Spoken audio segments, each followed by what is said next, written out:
आज माननीय आमदार विजय बापू शिवतारे, माननीय जिल्हाधिकारी, मी पुरंदर विमानतळाच्या भूसंपादना प्रकरणी या भूसंपादनाला विरोध असणाऱ्या अनेक मान्यवरांशी चर्चा केली। जी काही घटना परवा त्या ठिकाणी झाली त्या घटनेचाही आढावा आम्ही घेतला। खरं तर आजच्या बैठकीत असलेल्या सर्वांची मागणी अशी होती की जे काही आमचे तिथे शेतकरी आणि शेतकऱ्याची मुले यांच्यावर गुन्हे दाखल झाले आहेत ते गुन्हे कमी केले पाहिजे। निरपराध शेतकऱ्यांना त्या ठिकाणी शासनाने चौकशी करून त्यांना तात्काळ त्या गुन्ह्यातनं कमी करावं। त्यांना आम्ही सांगितलं की त्या गुन्ह्यामध्ये जे काही प्रत्यक्ष सहभागी आहे किंवा आमच्या अधिकाऱ्याला मारहाण केली आहे असे काही सिरियस व्हिडिओज आमच्याकडे आहे। ते व्हिडिओमध्ये असलेले जे काही लोक असतील त्याच्याबद्दलचा वेगळा विचार करावा लागेल, पण जे काही निरपराध आहे किंवा उभे असणाऱ्या लोकांना काही गुन्हे दाखल झाले किंवा ते तपास करावा लागेल आणि त्याचा निर्णय घ्यावा लागेल। मी माननीय मुख्यमंत्री, उद्या आमची कॅबिनेट आहे त्यावेळी मी चर्चा करेल आणि या ठिकाणी त्यांची मागणी जी आहे गुन्हे कमी करण्याची आणि आमच्या शेतकऱ्यांना त्या ठिकाणी आंदोलनातून जे काही झालं आहे ते एक भावना होत्या, प्रक्षोभक भावना होत्या, त्या भावनातून त्यांनी काही प्रकार झाला तो कमी शासनाने करावा, त्याबद्दल शासनाने विचार करावा। दुसरं, या राज्याचा भूसंपादन मंत्री म्हणून मी त्याच्याही चर्चा केल्यावर दोन गोष्टी प्रामुख्याने या ठिकाणी आढळल्या व चर्चा आल्या। एक तर पहिली चर्चा अशी आहे की कुणालाही पुरंदर विमानतळात जागा द्यायची नाहीये असा त्यांचा चर्चेचा सारांश आहे। पण मी त्यांना समजवलं की शेवटी नागपूरमध्ये मिहान प्रकल्प झाला, कार्गो हब झाला, नागपूर शहराला लागून असलेल्या हजारो एकर जमीन शेवटी देशकार्याकरता, महाराष्ट्राच्या विकासाकरता आम्ही दिल्या आणि एखाद्या राज्याने किंवा केंद्राने प्रकल्प ठरवला त्या प्रकल्पाला करावंच लागतं। मोठे मोठे प्रकल्प या राज्यामध्ये झाले आणि शेवटी शासनाची भूमिका प्रकल्पामागे काय आहे तर पुरंदर विमानतळाने, पुरंदरच्या कार्गो विमानतळाने संपूर्ण पश्चिम महाराष्ट्राचं चित्र बदलणार आहे। संपूर्ण जगाशी कनेक्टिव्हिटी वाढणार आहे। पश्चिम महाराष्ट्रातल्या शेतकऱ्याचा माल हा डायरेक्ट इंटरनॅशनल लेवलला एक्सपोर्ट होऊ शकतो आणि मोठ्या प्रमाणावर शेतकऱ्यांचा लाभ होऊ शकतो।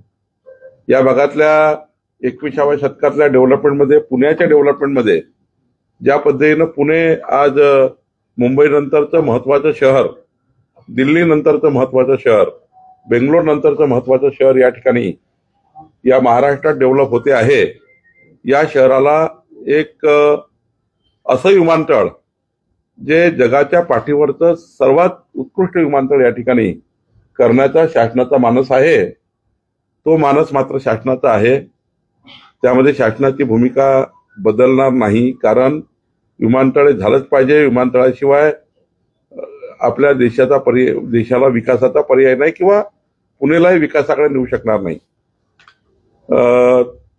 सर्व शेतकऱ्यांना माझी भूमिका काही मान्य नव्हती। त्यांनी सांगितलं की आम्ही काही जागा देण्याचा प्रयत्न करणार नाही, पण मी सर्व शेतकऱ्यांना, इथे नसलेल्या शेतकऱ्यांना विनंती करतोय, आपल्या माध्यमातून जे आहे त्यांनाही विनंती करतोय की शेवटी ए हा मान्य आहे की तुम्हाला द्यायचं नाही, पण बी काहीतरी असावा। म्हणजे समजा द्यायचंच आहे, आता सरकारला घ्यायचंच आहे, काय असावं, तिथली नेमकी तुम्हाला किती किंमत असली पाहिजे, या देशातल्या राज्यातलं सर्वात चांगलं भूसंपादनाची किंमत कुठे मिळाली आहे, या भागातले रेडी रेकनर काय आहे, रेडी रेकनर सोडा मार्केट रेट काय आहे, त्यावर लार ऍक्ट प्रमाणे काय करायचं, जर तुम्हाला निगोशिएट करायचं असेल तर काय करायचं, किंवा तुम्हाला प्रत्येक गावाला काय सरकारकडनं मला पाहिजे आहे, 1, 2, 3, 4, 5, 7, 8 काय मागण्या आहे, तुम्ही एक तर आम्हाला 7 दिवसामध्ये कळवा की काय मागण्या तुमच्या नेमक्या आहे,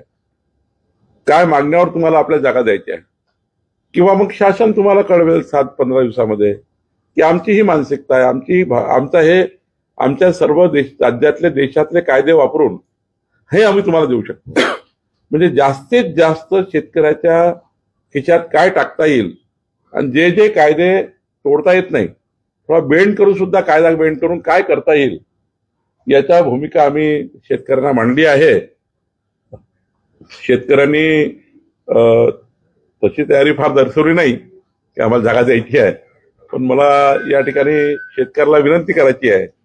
आम्ही जे काही आता तिथे जे काही संभ्रम चालू आहे, काही लोकांनी चुकीच्या पद्धतीने एक रेट डिक्लेअर करून टाकला व्हॉट्सअपवर, एवढेच मिळणार आहे, एवढेच मिळणार आहे, आणि त्यातून संभ्रम निर्माण झाला आहे. शासनाची भूमिका वेगळी आहे. शासनाला आजच्या त्या ठिकाणी काय देऊ शकतो आपण ती द्यायची आहे. आणि मला वाटतं की जेव्हा शासन आपल्याकडनं एखादी गोष्ट घोषणा करेल किंवा एखादा पॅकेज घोषणा करेल, तेव्हा पुरंदर विमानतळाचा जो काही विरोध सुरू आहे त्यातल्या शेतकऱ्यांना वाटेल की खरंच सरकारने काही चांगलं दिलं आहे, खरंच आपण देशाकरता काहीतरी समर्पण केलं पाहिजे, खरंच आपल्या राज्याच्या विकासात आपण सहभागी झालो पाहिजे असं शेतकऱ्याला वाटेल. आणि मग शेतकऱ्याला त्यात एखाद्या गोष्टी वाढून पाहिजे असतील तर सरकार ओपन आहे. माननीय मुख्यमंत्र्यांशी मी चर्चा करेल. त्यांचाही भूमिका आहे की पुरंदर विमानतळातील प्रकल्पांना न्याय मिळाला पाहिजे. माझी भूमिका संपादन मंत्री म्हणून आहे. अजितदादा, एकनाथ शिंदेजी आहे, विजय शिवतारेजी आहे. कालही मी कार्यक्रमात विजय शिवतारेंनी मला सांगितलं, खरं तर आम्ही आमच्याकडनंही शेतकऱ्याला ऑफर देऊ, त्यांनी आम्हाला काही ऑफर द्याव्या, त्यांनी त्या ठिकाणी ग्रामसभा घेऊन कळवावं आम्हाला की आम्हाला हे पाहिजे आहे, आम्ही त्यांना काही कळवू, आणि शेवटी टेबलवर बसून मला वाटतं की हा तिळा सुटला पाहिजे. शेतकऱ्यांना आमची विनंती आहे शासनातर्फे, हा तिळा सुटावा, यातनं विकासाचा मार्ग उघडावा. पुणे जिल्ह्याची, पुणे शहराची एक मोठी त्या ठिकाणी विकासाचा जो हा थांबलेला प्रकल्प आहे तो पुढे जावा अशी भूमिका आमची आहे. पुढच्या 15 दिवसामध्ये आम्ही या ठिकाणी पुन्हा एकदा चर्चा करू, आणि तोपर्यंत शेतकऱ्यांना माझी विनंती भेटलेली आहे, तुम्ही सुद्धा आम्हाला काही कळवा, आम्ही तुम्हाला कळवू. यातनं जे काही चांगलं करता येईल, म्हणजे शेतकऱ्याच्या चेहऱ्यावर हसू राहील या पद्धतीचा मार्ग शासन काढण्याचा प्रयत्न करेल असं मी शेतकऱ्याला सांगितलं आहे. यामध्ये काय मोबदल्याचा चर्चा अशी आहे की मोबदला अजून वाढून मिळेल अशा पद्धतीची अपेक्षा काही शेतकऱ्यांना किंवा आजच्या डेलिगेशन मध्ये जे काही लोक या ठिकाणी आले त्यांनी पहिला प्रश्न मांडला की आम्ही देणारच नाही जागा, आणि दुसरा आमच्याकडनं ऑफर दिली की तुमच्याकडे आम्ही जे काही तुम्हाला कळवू, पॅकेज देऊ किंवा आम्ही तुम्हाला पॅकेज डिक्लेअर करू, तेव्हा तुमच्यापैकी काही वाटलं की याच्यात कमी आहे, वाढून द्या, ती आम्ही भूमिका करू, काय अडचण असेल तर. पण तुम्ही हा विचार करू नका की बाबा आम्हाला जागा द्यायचीच नाही आहे, पुरंदर विमानतळ करायचंच नाही आहे, होऊच द्यायचं नाही आहे. मी त्यांना माझ्या नागपूर जिल्ह्यातलं मिहानचं उदाहरण दिलं की मिहानमध्ये मी स्वतः 5,500 एकर जागा दिली आम्ही. शेवटी सरकारला एखादा प्रकल्प करायचा आहे तर तो नवी मुंबई प्रकल्प झाला. मी एवढा मोठा पुण्यासाठी म्हणजे कितीतरी पिढ्यांना हा या विमानतळाचा उपयोग होणार आहे किंवा विकासाचे दारं उघडणार आहे पश्चिम महाराष्ट्राचे. आणि पुणे हे इतकं मोठं जगाच्या नकाशावर येणारं शहर आहे या विमानतळामुळं. तर कशाला आपण थोडं आपल्याला यासाठी आपलं योगदान द्यावं लागेल. तुमच्या मनात हृदयात हे आहे की आम्हाला हे मिळालं पाहिजे, ते आम्हाला कळवा, आम्ही याच्यावर पॅकेज तयार करू. मी तर त्यांना ऑफर दिली आहे, तुम्ही आम्हाला कळवा, तुमच्या म्हणण्यावर आम्ही पॅकेज तयार करू किंवा आम्ही डिक्लेअर करतो, त्यावर तुम्ही चर्चा करा. तर असं याच्यावर आम्ही आलो आहे. शेतकऱ्यांना किंवा ग्रामस्थांना पुनर्वसनाची अपेक्षा आहे असं अनेक शेतकरी बोलत आहेत, ग्रामस्थ बोलत आहेत. राज्य सरकारकडनं या संदर्भात काही होत आहे, कारण 13चा जो भूसंपादन कायदा आहे त्यामध्ये पुनर्वसनाची कुठलीही तरतूद नाही. त्याविषयी राज्य सरकार विचार करणार आहे. मी काय म्हटलं, त्यांच्या म्हणणं येऊ द्या माझ्याकडे. मी भूसंपादन मंत्री म्हणून एवढंच सांगतो, म्हणणंच आलं पाहिजे की आमच्या 4 गोष्टी आम्हाला या पुनर्वसन करून पाहिजे, आम्हाला हे करून पाहिजे, आम्हाला या लार ऍक्ट प्रमाणे हे करून पाहिजे, आम्हाला या ऍक्ट प्रमाणे. शेवटी या देशात कायदे आहे जमीन संपादन करण्याकरता. निगोशिएशन, प्रायव्हेट निगोशिएशनचा कायदा आहे, त्याच्या काही बेनिफिट्स आहे, MIDC ऍक्ट आहे, रेल्वे ऍक्ट आहे, लार ऍक्ट आहे. याच्यात लार ऍक्टच आहे राज्य शासनाचा, आणि लार ऍक्ट लावलेला आहे. त्याच्यामध्ये अजून काही आम्हाला काय करता येईल, पण दोन गोष्टी आहे. मागणी आली तर टेबलवर मागणी फ्रेम करता येईल, सोडवता येईल, किंवा शासनाने आम्ही आमच्याकडनं पॅकेज आम्ही डिक्लेअर केलं ते मान्य होणार नाही. त्यांच्याकडनं मागणी आलं तर आम्हाला उत्तम होईल, आम्ही त्याच्यावर विचार करू. मी 7ही गावांना विनंती केली, तुम्ही आपापल्या गावाच्या ग्रामसभा घेऊन 1, 2, 3, 4, 5, 6, 7, 8 आम्हाला हे पाहिजे. पण तुम्ही हा मुद्द्यावर आणलेला आहे की आम्हाला द्यायचंच नाहीये, आम्हाला करायचंच नाहीये. तर मात्र या देशातले किंवा राज्यातले अनेक उदाहरण बघितले, त्यांना मी ते सांगितलं, किती शेतकऱ्यांनी म्हटलं किंवा किती तुम्ही म्हटलं, तुम्ही सरकारला मागणी करू शकता पण द्यायचंच नाही आहे. आणि त्याच्यातून इतकं मोठं हित या, शेवटी हा प्रकल्प जेव्हा डिझाईन झाला तेव्हा या प्रकल्प इथे का व्हावा याचेही पॅरामीटर ठरले, त्याचेही टेक्निकल पॅरामीटर ठरले असतील. प्रकल्प या ठिकाणी त्यांचा म्हणा प्रकल्प दुसरीकडे करा. दुसरीकडे एकदा ठरलं की ते करायचं, आणि का ठरलं की त्याच्यामध्ये अनेक एजन्सीनी, अनेक त्या ठिकाणी तेव्हाच्या टेक्निकल एजन्सीने याचा रिपोर्ट दिलाय, इथेच झालं पाहिजे. कारण इथे झालं याच्याशी का दुश्मनी आहे शेतकऱ्याची आमची, किंवा तिकडे झालं का इकडे झालं का, शेवटी कुणाची जमीन घ्यावीच लागणार. तर मी त्याला समजून सांगितलं आहे. माझी विनंती आपल्या माध्यमातून सर्व शेतकऱ्यांना आहे की त्यांनी आपापल्या गावाचे ऑफर आम्हाला द्यावे. आणि आतापर्यंत त्यांनी छान, म्हणजे 2018 पासून जे काही ऑफर दिले आम्हाला ग्रामसभेतून, द्यायची नाही असे ऑफर दिले सरकारला. जेवढ्या ग्रामसभा झाल्या भागात तेवढ्या द्यायचंच नाही अशा पत्र आले आहेत. आता मी त्यांना म्हटलं आहे की तुम्ही याचा बी पार्ट विचार करा आणि आम्हाला ऑफर द्या, नाहीतर सरकार आपल्याकडनं मग एक ऑफर देईल. तर आता या सगळ्या गोंधळानंतर तिथलं जे सर्वेक्षण आहे ते थांबवलेलं आहे का ते सुरूच राहणार? नाही, आम्ही थांबवलं आहे. आम्ही शेतकऱ्याच्या मुळावर उठून किंवा शेतकऱ्यांच्या जीवावर उठून कुठलं सर्वेक्षण करणार नाही. माननीय मुख्यमंत्र्यांना मी बोलतो, 15 दिवस आम्ही वेळ मागितली आहे. मी शेतकऱ्यांना विनंती करतोय वारंवार की पार्ट बीचा विचार करा, एचा विचार थोडा देशाकरता राज्याकरता सोडून द्या. ए म्हणजे देणार नाही, बी म्हणजे देऊ पण कसं पाहिजे ते आम्ही विचार त्यांना विनंती केली आहे. भूसंपादन मंत्री, महसूल मंत्री, मी सर्व शेतकऱ्यांना विनंती केली आहे. मी तुमच्या मध्यस्थी करायला तयार आहे. मला त्या ठिकाणी लार ऍक्टचा अधिकार आहे, त्यामुळं आपण त्यांच्या भल्याकरता जेवढं करता येईल तेवढं करू. किती टक्के शेतकरी तयार आहेत आणि किती विरोध करतात? काहीच आज तर सांगितलं ना मी तुम्हाला, पार्ट हे आज आहे की काहीच तयार नाही, त्यांची इच्छाच नाही जे आलं आहे त्यांची. पण मी त्यांना शासनाकडे सांगितलं की असं होत नाही, की नाही तयारच नाही, असं होत नाही. तुम्ही पार्ट बी वर चर्चा करा. ते म्हणले की आज मी पार्ट बी करू सांगू शकत नाही, आम्ही आपल्या गावात जाऊ बोलू. पण ते त्यांचाही किती बोलता येईल त्यांना किती लोक ऐकतील शेतकरी हे माहिती नाही. पण तरी मी तुमच्या माध्यमातून, त्यांच्या माध्यमातून शेतकऱ्याला तुम्ही आपल्या प्रेसच्या माध्यमातून लिहा की आमची ऑफर आहे सरकारला की त्यांना काय पाहिजे आहे. त्यांनी हा हट्ट सोडावा की विमानतळच होऊ देणार नाही, विमानतळ होऊ देणार नाही हा हट्ट सोडावा. याऐवजी शासनाने काय काय केलं पाहिजे यावर शासन चर्चा करायला तयार आहे, जिल्हाधिकारी चर्चा करायला तयार आहे. आमचे जिल्हाधिकारी 7ही गावाचे ऑफर घेतील आणि त्याच्यावर फायनल स्टेटमेंट तयार करतील. मंत्रिमंडळासमोर जाऊ गरज पडली तर. पण पुणे विमानतळ, पुरंदर विमानतळ झालं पाहिजे याच्यात तर कोणाच्या मनात काही ना नाही आहे. ते शासन ठरवलेलं आहे शासनाने, आणि शासनाने ठरवलं तर ते करावंच लागेल. 7 गावातील अनेक शेतकरी विरोध करतात, नेमकी 100% शेतकरी विरोध करतात का, हा एक मुद्दा.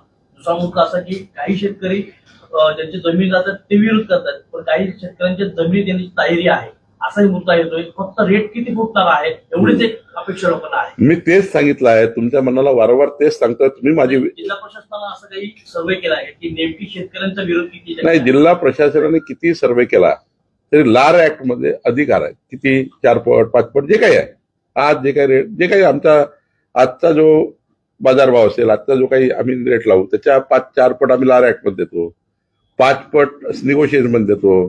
त्यानंतर पीक फळबागाचे पैसे वेगळे देतो, घरांचे पैसे वेगळे देतो, जिरायतीचे वेगळे देतो, बागायतीचे वेगळे, सारं आम्ही देतो. ते खूप जातं असं. मग त्याला काही व्याज लावतो आम्ही, व्याजाची रक्कम देतो.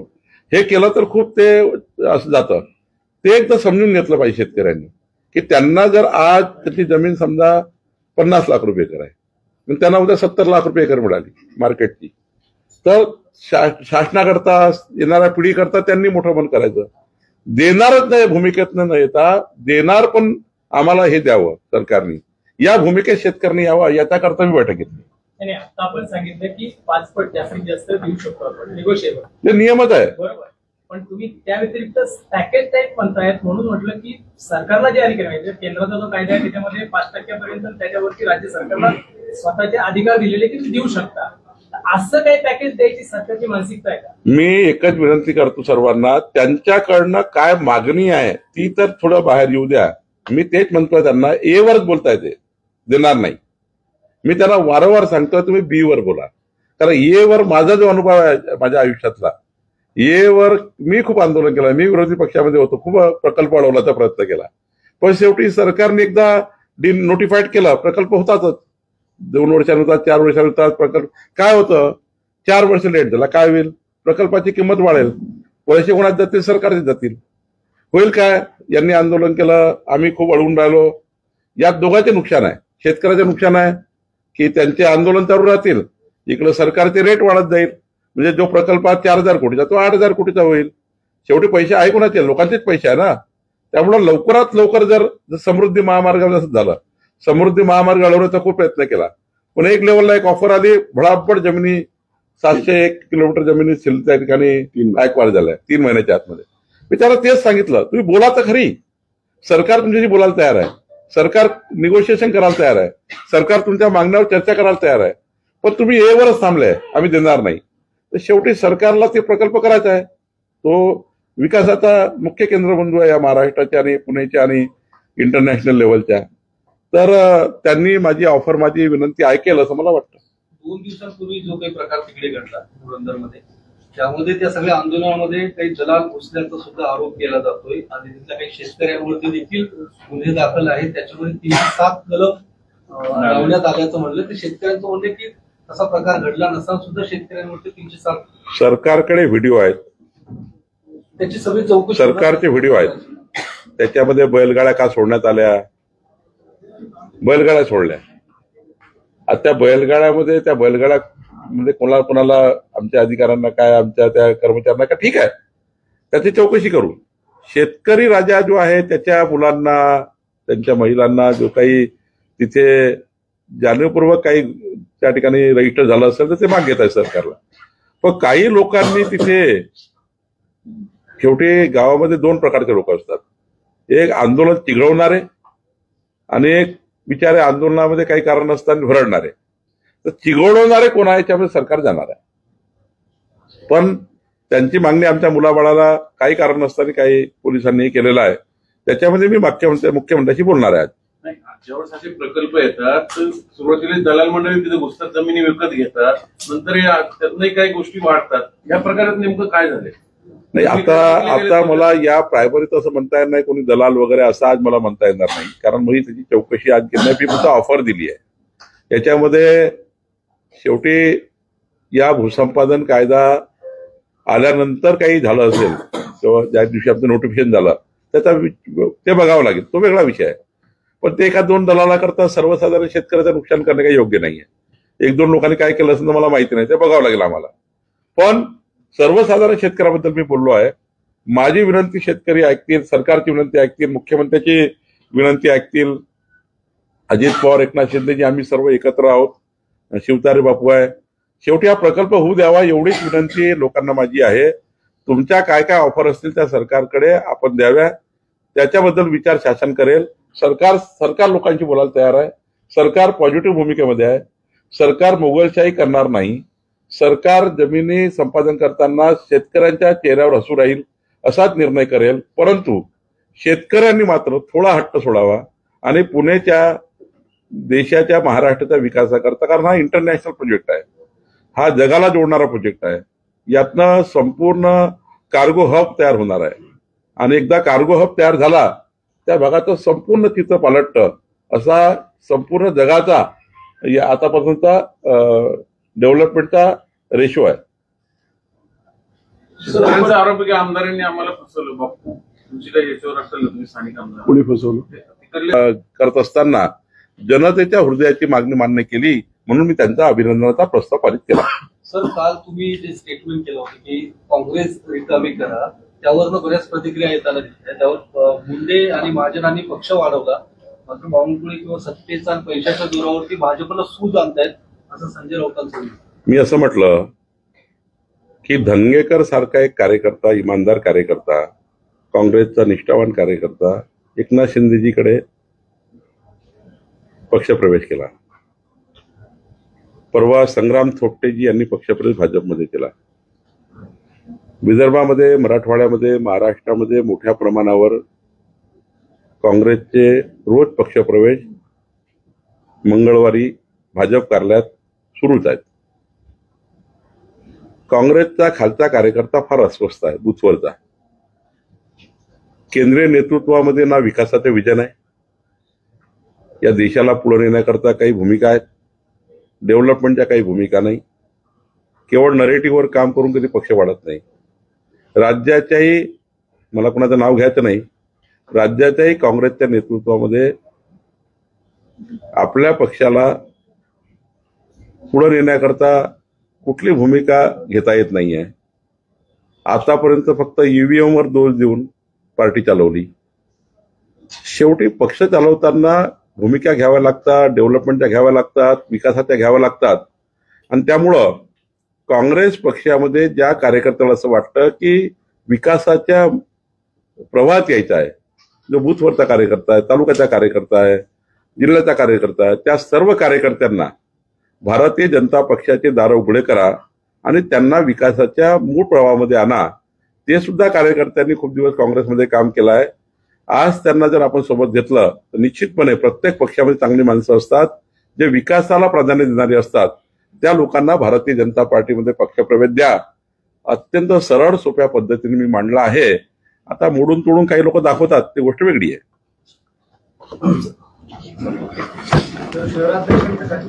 लवकरच सर सर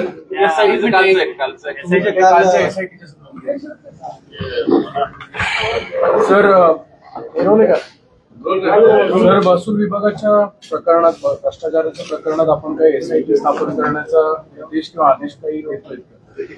मागच्या दौऱ्यात मी जमाबंदी आयुक्ताकडे गेलो तेव्हा तिथला पाटील आणि मोरे नावाच्या अधिकाऱ्यांनी एक्स्टॉर्शन करून मोठ्या प्रमाणावर लोकांकडून पैसा घेऊन जमिनीच्या नकाशामध्ये मोठ्या प्रमाणावर फेरफार केले. म्हणजे यांच्या जमिनी त्यांच्या नावानं, त्यांच्या जमिनी त्यांच्या नावानं, त्या जमिनीवर मग महानगरपालिकेने वेगवेगळ्या पद्धतीने त्यांचे लेआउट पाडले. काही बिल्डिंग तयार झाल्या, बिल्डिंगला सँक्शन महानगरपालिकेने दिले. एक नकाशा चुकला, एक शेतकऱ्याचा एक नकाशा चुकला, एक घरमालकाचा नकाशा चुकल्यानंतर त्याचे परिणाम हे कितीतरी पिढ्या होतात, कितीतरी चुका होतात. एक छोटी चूक आमच्या भूमापन अधिकाऱ्यांनी केलेली ही कितीतरी पिढ्या उद्ध्वस्त करू शकतात. आमच्या पुण्यामध्ये, आमच्या एसएलआर विभागामध्ये प्रचंड प्रचंड प्रचंड अनागोंदी कारभार मागच्या 4 वर्षापासून झाला. कुणाची जमीन कोणाच्या नावानं, कुणाचा प्लॉट कोणाच्या नावानं. त्यामुळं 1 प्रकरण 2 प्रकरणात मी गुन्हे दाखल केले, पण स्कोप मोठा आहे. 17-18 तारखेला आम्ही जाहीर तिथे आता कॅम्प लावायला लावलाय, जाहीर कॅम्प. त्या कॅम्पमध्ये ज्यांच्यावर अन्याय झाला त्यांचे सर्व अर्ज मागितले आहेत. आणि गरज पडली तर मी एखाद्या वेळेस जनसंवाद करेल आणि त्याच्याकडनं अर्ज घेईल लोकांकडनं. आणि हा एसआयटीचा भाग करावा लागेल, कारण याच्यामध्ये मोठ्या प्रमाणावर आर्थिक देवाणघेवाण आहे. मोठ्या प्रमाणावर चुका झाल्या त्या दुरुस्त करा, तशा करावं लागेल. त्याच्याकरता काही मार्ग काढावे लागतील. चुका झाल्यानंतर त्याच्यावर जे काही अनधिकृत बांधकाम निर्माण झाले त्याचं काय करायचं, त्या गरीब माणसाचं, त्यांनी घेतलंय त्यांचं काय, एखादा टावर उभा झाला त्यातल्या लोकांचं काय. शेवटी वेगवेगळे आता त्याच्यामध्ये चुका दुरुस्त करताना वेगवेगळ्या भूमिका, वेगवेगळे कायदे वापरावे लागतील. एक चूक झाली आहे ती मग ती नगर विकास महसूलने केली, आमच्या जमाबंदीने केली, मग नगर विकासने केली, मग 7-12वाल्यांनी केली, मग टाउन प्लॅनरने केली. एकाच चूकमध्ये 50 गोष्टी झालेल्या आहेत. त्यामुळं फार मोठा स्कोप आहे. एसआयटी कुणावर कारवाई करण्याचा ते तर होईलच, त्याच्यावर कारवाई व्हायची, ते जातीलच जेलमध्ये. पण जे लोक अफेक्टेड झाले त्यामुळं, एका चुकीमुळं, त्या लोकांना न्याय देण्याकरता आमची एसआयटी त्याच्या सूचना करेल की बाबा इतक्या प्लॉटला तुम्ही असं करून द्या. एखाद्या वेळेस किती लोक त्यात बाधित आहेत तेही बघावं लागेल. त्यामुळं याची चौकशी करू. पण पुण्यामध्ये जे काही गडबड झाली आहे त्या गडबडीला मात्र दुरुस्त करावं लागेल, शोधून काढावं लागेल आणि लोकांना न्याय द्यावा लागेल. बडतर्फ केलं का की आता निलंबित नाही. केलं, पण बडतर्फ करण्याचा काही आदेश 2 अधिकारी असे आहेत ज्यांच्यावर बळतर्फीपर्यंत कारवाई होऊ शकते असे प्रकरण त्यांनी केले आहेत. मी आज काही निर्णय घेतला नाही, पण मी विभागाला सांगितलं आहे की याच्यामध्ये इतका सिरियस नुसतं अँटी करप्शनचा गुन्हा दाखल झाला किंवा पोलिसांचा गुन्हा दाखल झाला, त्याला सस्पेंड केलं, पण त्यांनी लोकांचे जीवनच उद्ध्वस्त करून टाकले. असे अधिकारी कशाला पाहिजे महसूलमध्ये? लोकांचे जीवन उद्ध्वस्त करण्याचा अधिकार काय तुम्हाला? ज्या अधिकाऱ्याची चौकशी लावण्यात आली त्याच अधिकाऱ्याला आपल्या राज्य सरकारने प्रमोशन दिले, त्याविषयी काय? नॉर्मल प्रमोशन प्रक्रिया त्यात झाली, त्या काळात चौकशीची कारवाई चालू आहे. नॉर्मल प्रक्रियेला प्रमोशन थांबवता येत नाही, ती नॉर्मल प्रक्रिया असतं. पण प्रमोशन झालं म्हणून थोडी झालं, काही यातून थोडी सुटणार आहे. जे कर्तृत्व तुम्ही केलं आहे त्यातनं कोणीच सुटू शकत नाही. तुम्हाला सांगतो मी, योग्य न्याय मिळेल. मला जास्त चिंता हे चुकीचं झाल्यामुळं जे लोक अफेक्टेड झाले, सर्वसाधारण गरीब माणसं, त्यांचं कसं रेग्युलराईज करता येईल याची चिंता जास्त आहे. बाकी अधिकारावर काय कारवाई करायची ते करणारच आहे, आणि जे बळतर्फीच्या लायकीचे आहे त्यांना बळतर्फी करणार आहे. नाही, आता एसआयटीचा स्कोप काय, किती दूर पण जातो जरा पाहावं लागेल. तुम्ही तुमच्याकडे काही माहिती असेल तुम्ही आमच्या एसआयटीला द्या. आम्ही आज उद्या एसआयटी गठन करू. ती एसआयटीला तुम्ही माहिती द्या तुमच्याकडे असेल ती. आम्ही याच्यामध्ये खोलात जातोय आणि जेवढा काही कठोर कायदा वापरता येईल तेवढा वापरणार आहे. संजय सर असं म्हणतात की 2100 रुपये देणं महिलांना शक्य नाहीये, ही वस्तुस्थिती आहे, ती मान्य करावी लागेल. खरंच तशी परिस्थिती आहे का? 1,500 रुपयेच महिलांना मिळणार? आमच्या सरकारने, देवेंद्र फडणवीस सरकारने, आमच्या मुख्यमंत्र्यांनी, एकनाथजींनी, अजितदादांनी, आमच्या सरकारने जॉईंटली आम्ही जो संकल्पनामा दिला होता, आमचं सरकार आल्यावर राज्यात आम्ही काय काय करू. आम्ही लाडक्या बहिणीला 2100 रुपये देऊ, कर्जमाफ करू, शेतकऱ्याला 12 दिवसांनी वीज देऊ, असे अनेक आम्ही संकल्प केले आहे. आणि शेवटी संकल्प केल्यावर ते संकल्प पूर्ण करण्याकरता जो काळ असतो तो 1800 दिवस काळ असतो, 5 वर्ष. या काळामध्ये तुम्हाला जे देणं द्यावं लागतं ते तुमच्या संकल्पात जर तुम्ही दिलं नाही तर लोक तुम्हाला प्रश्न विचारतील 5 वर्षानंतर. आमचं सरकार, देवेंद्र फडणवीस सरकार, एकही संकल्प सोडणार नाही. आम्ही घेतलेला संकल्प पूर्ण करू. हा तर आला प्रश्न पैशाचा. शेवटी ही गोष्ट खरी आहे, सारं सोंग करता येतं, पैशाचं सोंग करता येत नाही. पण त्याकरता आता आम्हाला काही उत्पन्नाचे सोर्सेस वाढवावे लागतील. काही त्या ठिकाणी अजून आम्हाला केंद्र सरकारची मदत घ्यावी लागेल. जे राज्य सरकार काही प्रकल्प करताय त्या प्रकल्पाकरता केंद्र सरकारकडनं काही पैसे घेतले तर काही पैसे आम्ही इकडे बचत होईल. काही व्याजाची टक्केवारी आता बँकेची कमी झाली आहे, ती काही बचत होईल. पण शेवटी जे शब्द आम्ही दिलाय तो पूर्ण होईल. सामाजिक न्याय मंत्री काय बोलले मला माहिती नाही, पण सामाजिक न्याय मंत्री च्या भागातील जे काही आमच्या लाडक्या बहिणी आहे, आदिवासी भागातील लाडक्या बहिणी आहे, सर्वच खात्यांनी म्हणून आपापल्या जे काही लाभार्थी आहेत त्यांना आपल्याला सर्वांना मदत करावी लागतं. पण संजय क्षीरसागरांचं मी काही ऐकलं नाही त्याची. अभ्यासपूर्ण बोलतो, नाही, संजय क्षीरसागर अभ्यासपूर्णच बोलतात. त्यांचा तो अभ्यास करून बोलण्याचा एक त्यांचा पहिल्यापासून ते सभागृहात असे बोलतात. पण माझं म्हणणं असं आहे, सरकार म्हणून आम्ही बसू आणि त्यातून मार्ग काढू. सर, भूमी अभिलेख मध्ये तुम्ही म्हणला की 4 वर्षापासून अनावधी कारभार आहे. तो अनावधी कारभार फक्त एसआयटी मुळे साफसूफ होईल का, किंवा त्याच्यासाठी काही वेगळे ऍक्शन प्लॅन करणार आहेत का? जे माझ्या अधिकारात आहे आज, काही जमाबंदी आयुक्तातले कायदे बदलावे लागणार. 3 कायद्याचा बदल करावा लागणार. आयजीआर मध्ये काही कायदे बदलावे लागणार. जमाबंदी आयजीआर व्यवस्थितपणे करावे लागणार. मी आज दिवशीशी बोललो आहे, त्यांना म्हटलं कुठले कायदे. आता बघा, 6 वर्ष हा जे एसएलआर DYSLR तो एकाच ठिकाणी बसून आहे. बाकी 3 वर्ष हा कायदा आहे. हे 6 वर्ष बसलेले आहे.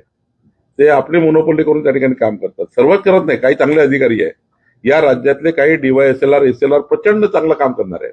सर्वच अधिकारी काही चूक नसतात. काही अधिकारी असे असतात ते देशाकरता राज्याकरता काम करतात. काही अधिकारी नुसतं 40-40 वर्ष, 30-30 वर्ष, 20-20 वर्ष, त्यांना तर पुणे विभाग आणि मुंबई विभागामध्ये आता मी 68 ऍडिशनल कलेक्टर सिलेक्शन ग्रेडचे आम्ही प्रमोशन केले माननीय मुख्यमंत्र्यांनी. आता आम्ही 81 ऍडिशनल कलेक्टर दिले. यातले कितीतरी लोक असे होते ज्यांनी फक्त पुणे मुंबईचाच गुगल मॅप बघितला. कधी महाराष्ट्रामध्ये, कधी गडचिरोलीला गुगल मॅप आहे, कधी नंदुरबार गुगल मॅप मध्ये आहे, तर माहित नव्हतं. आता जावं लागलं त्यांना. हे जे पद्धती आहे इथे ट्रान्सफर करणे, इथेच राहणे, इथे जे करणे, याच्यामुळे ज्या प्रवृत्ती वळवलेल्या आहे, आमच्या मान्य देवेंद्र फडणवीस सरकार, गतिमान सरकार, पारदर्शी सरकार म्हणून आम्ही काम करू. गरज पडली तर जमाबंदी आयुक्ताकडे कायदे बदलवू, गरज पडली तर IGR कडे कायदे बदलू. याच्यामध्ये खूप कालबाह्य कायदे झाले आहेत. त्यामुळे या कायद्याचा काहीतरी दुरुपयोग करून थोडासा कायद्याचे अधिकार चुकीचे वापरून श्रीमंताकरता काम केलं जातं आणि गरीब माणसावर अन्याय होतो, आणि तो अन्याय इतका मोठा होतो की त्याचं जीवन उद्ध्वस्त होतं. म्हणून याच्यामध्ये आम्ही सुधारणा करणार आहे. मला सर्वच महसूल मंत्र्यांनी त्यांच्या काळामध्ये चांगलं काम केलं आहे. मला तो अधिकार प्राप्त नाही आहे, पण माझ्या कार्यकाळामध्ये हे महसूल खातं माननीय मुख्यमंत्र्यांनी सुचवल्याप्रमाणे गतिशील आणि पारदर्शी कसं चालेल याची काळजी मी घेईन. अशोक चव्हाण म्हणतात की राष्ट्रीय पक्ष कधी संपत नाही. तुमच्या त्या स्टेटमेंटवर त्यांचं ते उत्तर आले. मी कुठे म्हटलं पक्ष संपवा, मी कुठे म्हटलं काही करा. मी एवढंच म्हटलं काँग्रेसमधले अस्वस्थ कार्यकर्ते, परवाच अशोक चव्हाण साहेब 40-50 कार्यकर्ते घेऊन आले होते. त्यांचाच मंगळवारी पक्षप्रवेश झाला. ते आहे ना, मंगळवारी अशोक चव्हाण साहेब आले होते. बरं सांगा, कुठंतरी कोणाला जावं लागेल ना. धनगेकर गेलेत ना एकनाथ शिंदे साहेबाकडे. धनगेकरनी किती इमानदार कार्यकर्ते काँग्रेसचे, म्हणजे एक लोकसभा एक विधानसभा याच वर्षी लढली, पण धनगेकर गेलेत ना. तसे या संग्राम थोपटे साहेबांनी पक्षप्रवेश केलाच ना. असे कार्यकर्ते या महाराष्ट्रात खूप आहेत. त्याची यादी मोठी आहे, तर ती यादी काही सांगणं योग्य नाही. पण मला काही कोणाचा पक्ष फोडायचा नाहीये, आम्हाला पक्ष फोडायची गरजही नाही आहे. पण विकासाच्या महाराष्ट्राच्या विकासाकरता, विकसित महाराष्ट्राकरता देवेंद्र फडणवीसजींना साथ द्यायची आहे. असे जे काही आमचे बूथपासून तर राज्यापर्यंत काँग्रेसचे कार्यकर्ते आहेत, त्याला इमानदारीने वाटतं की विदर्भाचे डेव्हलपमेंट कोण करू शकतं, देवेंद्र फडणवीस करू शकतात. तिथले कार्यकर्ते येत आहे. विकसित महाराष्ट्राकरता देवेंद्र फडणवीसजी, विकसित देशाकरता नरेंद्र मोदीजी, या दोघांनाही ज्यांना सपोर्ट करायचा आहे आणि एकनाथ शिंदेजींना ज्यांना सपोर्ट करायचा आहे ते एकनाथ शिंदेजीकडे जात आहे, आणि अजितदादाकडे ज्यांना जायचं त्या अजितदादाकडे जात आहे. आम्ही तीनही पक्ष आपापले वाढवतोय. तीनही पक्षाची जबाबदारी आहे आपला पक्ष वाढवणे. शेवटी घटनेमध्ये निष्ठावंतांची काळजी करू नका. त्यांना संपूर्ण पद्धतीने, चांगल्या पद्धतीने त्यांची संमती घेऊन, निष्ठावंताची संमती घेऊन आम्ही पक्षप्रवेश करतोय.